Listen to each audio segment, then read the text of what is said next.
The Colorado League of Charter Schools celebrates our members and supporters of the charter school movement each year with our annual awards. Our members and staff nominated these individuals who deserve recognition for being outstanding members of our larger public charter community. The first award is for the Advocate of the Year. An individual has demonstrated significant influence in areas of advocacy, policy, and organizing, which grows, supports, and protects our larger movement. This is from her nomination. Dr. Basch has a passion for educational equity. She believes that all students should be able to succeed in their chosen school. She was an amazing director of student services while at Colorado Early Colleges. She was passionate about providing all students the support they need. As a mental health program specialist at CSI, and with the rising mental health crisis that we are all facing, it is crucial to have Betsy Basch as an emphatic advocate to support charter schools across the state and this incredibly critical work focused on mental health. We are so proud to provide the award for Advocate of the Year to Betsy Basch. I know I'm on the clock, but if it's okay, I'm just going to take a second to just live in this moment. Thank you. I feel so grateful that I know so many of you here and have had the opportunity to work with you.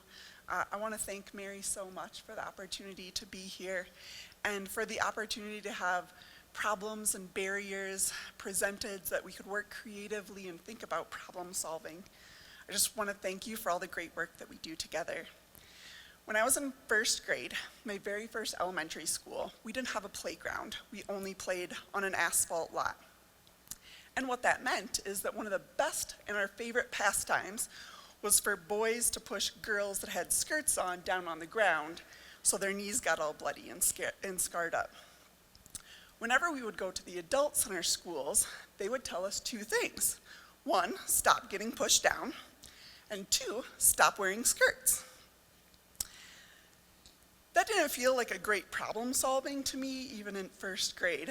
And as the child of a nurse, the only way I knew how to solve this problem was to roll up my sleeves for us to go to the bathroom and figure out how to address these wounds. Because the one thing that I knew is that you couldn't just slap a Band-Aid on it.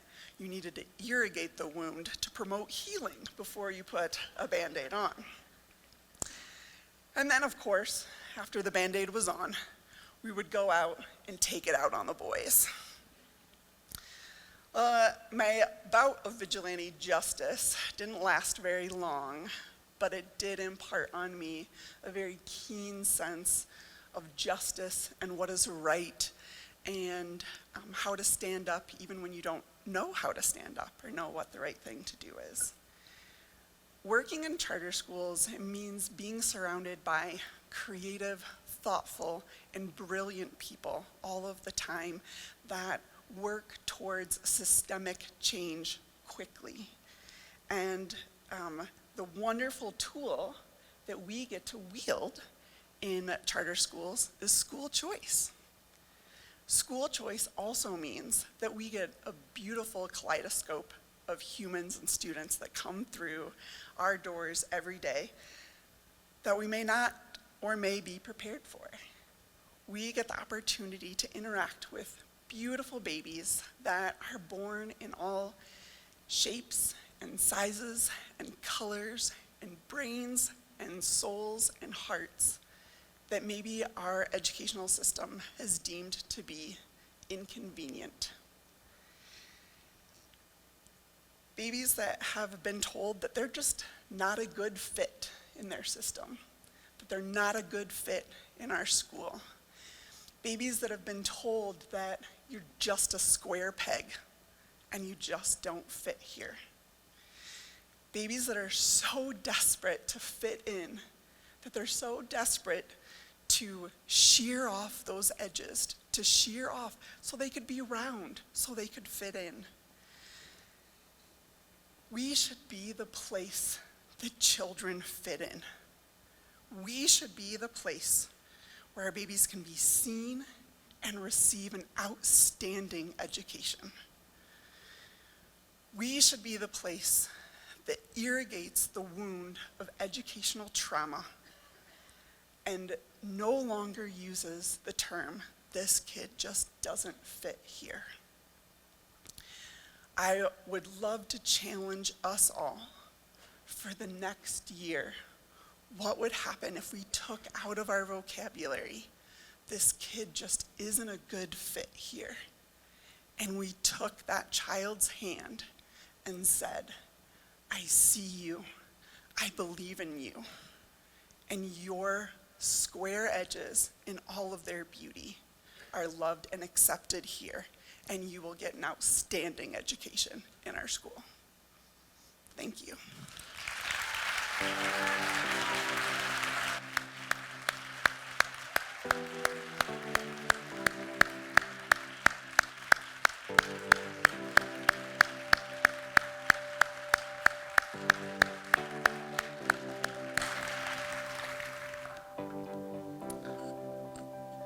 Thank you, Betsy. Really appreciate your remarks. What if we just remove "you don't fit here" from our vocabulary for a year? Let's hold on to that charge.